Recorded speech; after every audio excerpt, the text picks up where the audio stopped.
नमस्कार। भारत मौसम विज्ञान विभाग की दैनिक मौसम परिचर्चा में आप सबका हार्दिक स्वागत है। अभी आज की दैनिक मौसम परिचर्चा की हाइलाइट्स ये हैं कि अभी जो घने से अति घना कोहरा और सघन से अति सघन जो कोल्ड डे कंडीशंस अर्थात शीत दिवस की स्थितियां हैं, ये अगले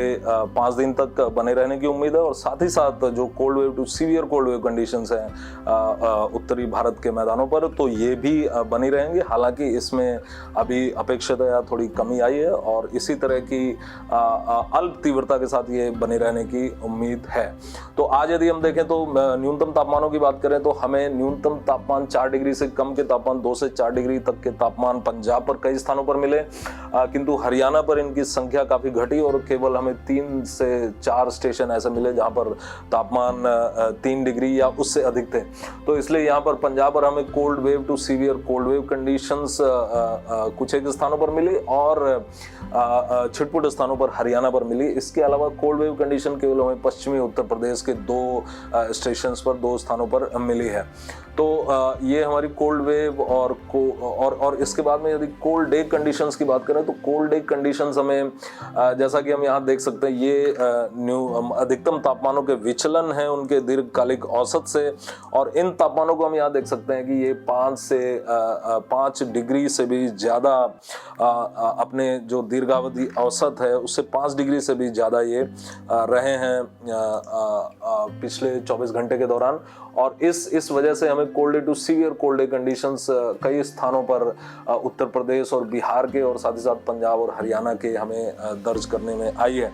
और इसके बाद यदि हम न्यूनतम तापमानों की हमने चर्चा कर ली और इसके बाद यदि हम घने कोहरे की बात करें तो घना कोहरा जैसा कि हम देख रहे हैं कि 12 तारीख से जो घना कोहरा शुरू हुआ था वो अपनी अधिकतम तीव्रता को 14 जनवरी को प्राप्त हुआ और उसके पश्चात इसमें हमें काफ़ी इसके जो अवधि है घने कोहरे की उसमें हमें काफ़ी डिक्लाइन देखने को मिला, काफ़ी उसमें घटोतरी देखने को मिली। किंतु घने से अति घना कोहरा अभी भी जारी है और आज भी ये पंजाब और हरियाणा के कई स्थानों पर हमें देखने में आया है। अम्बाला, भटिंडा, अमृतसर जैसे स्थानों पर और साथ ही साथ पश्चिमी उत्तर प्रदेश के बरेली और पूर्वी उत्तर प्रदेश के प्रयागराज में। किंतु यदि हम एयरपोर्ट्स की विजिबिलिटी की बात करें तो उत्तरी भारत के अमृतसर को छोड़ करके बाकी किसी भी एयरपोर्ट में वेरी डेंस फॉग नहीं दर्ज किया गया, अर्थात 0 मीटर विजिबिलिटी नहीं दर्ज की गई। दिल्ली के पालम पर जो आज दृश्यता थी वो न्यूनतम दृश्यता 300 मीटर थी आज की रात्रि में। हालांकि अमृतसर पर ये 0 मीटर विजिबिलिटी काफ़ी लंबे समय तक आज की रात्रि में दर्ज की गई है। तो अब यदि हम अगले 5 दिनों के मौसम की बात करें तो अगले 5 दिनों में किसी तरह की वर्षा की कोई आसार हमें पश्चिमोत्तर भारत पर नहीं है, किंतु पूर्वी भारत पर हमें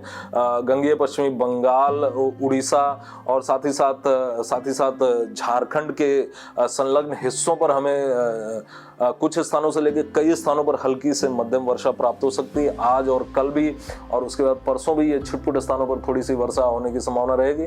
और इसी के साथ साथ हमें कश्मीर, गिलगित बाल्टिस्तान, मुजफ्फराबाद, हिमाचल प्रदेश और उत्तराखंड के भी जो हायर रीचेज हैं, जो यहाँ के ऊंचे पर्वतीय क्षेत्र है, वहाँ पर हल्की से बहुत हल्की स्नोफॉल होने की उम्मीद आज है। उसके पश्चात पूरी तरह ड्राई वेदर पश्चिमी हिमालयी क्षेत्र पर रहेगा। और फिर यदि हम वर्षा के बाद यदि हम घने कोहरे की बात करें तो अभी घने से अति घना कोहरा जैसा कि हम देख चुके हैं कि इसके ड्यूरेशन में कमी आई है, किंतु ये कोहरा अभी भी हमें रात्रि काल से ये मिलना शुरू हो रहा है और इसके अभी जारी रहने की संभावना अभी लगातार बनी हुई है। तो अभी घने से अति घना कोहरा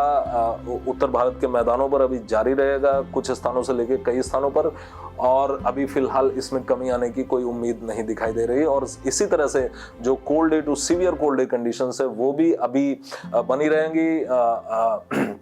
पंजाब के कई स्थानों पर आज और कल पंजाब पर इसकी थोड़ी तीव्रता कम होते हुए कुछ स्थानों पर होते हुए, और फिर हरियाणा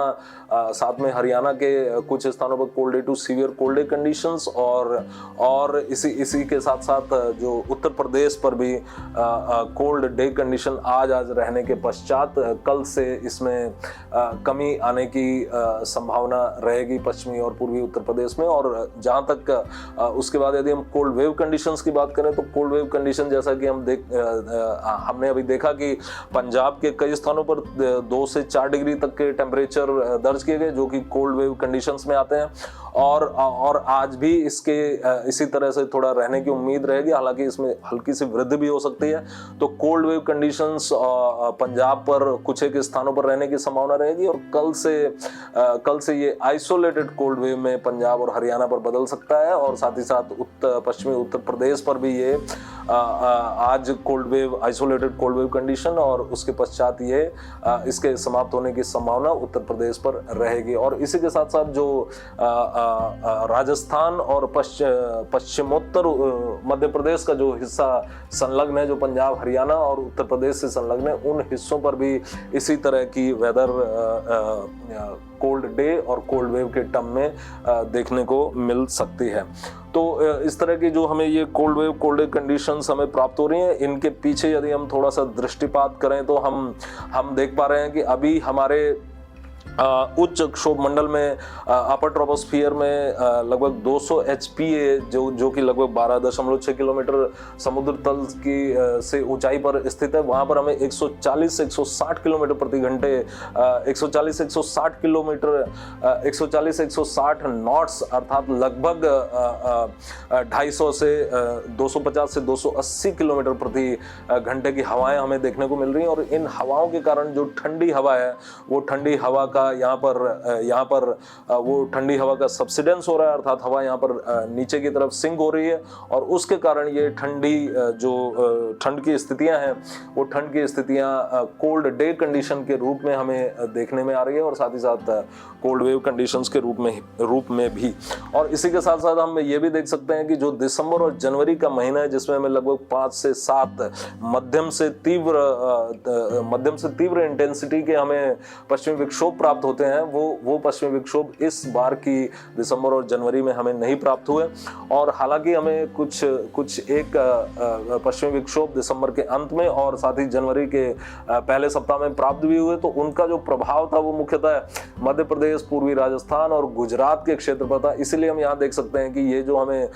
वर्षा यहाँ पर दिखाई दे रही है नीले कलर में, ये हमें गुजरात पर दिख रही है, पश्चिमी मध्य प्रदेश पर दिख रही है, और साथ ही साथ महाराष्ट्र के हिस्सों पर दिख रही है, क्योंकि ये जो पश्चिमी विक्षोभ था, उसका प्रभाव केवल यहीं तक सीमित होकर के रह गया, और इसने अपना प्रभाव पश्चिमी हिमालय क्षेत्र और उसे संलग्न जो पश्चिमोत्तर भारत के मैदानी हिस्से, वहां पर इनका प्रभाव नहीं पड़ा। और हम देख सकते हैं कि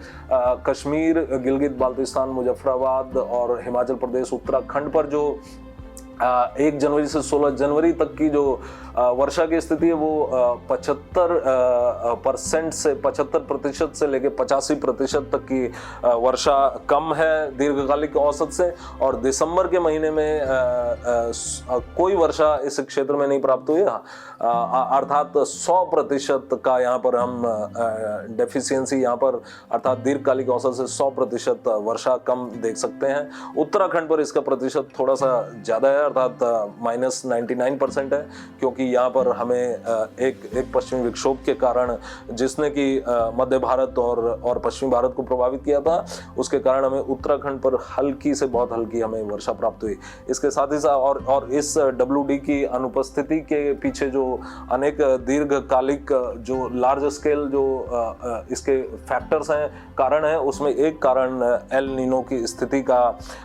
विषुवतीय प्रशांत महासागर में लगातार बने रहना है। तो आज के लिए बस इतना ही। कल हम फिर मिलेंगे अगले 5 दिनों की मौसम परिचर्चा के साथ। तब तक के लिए अनुमति दीजिए। धन्यवाद।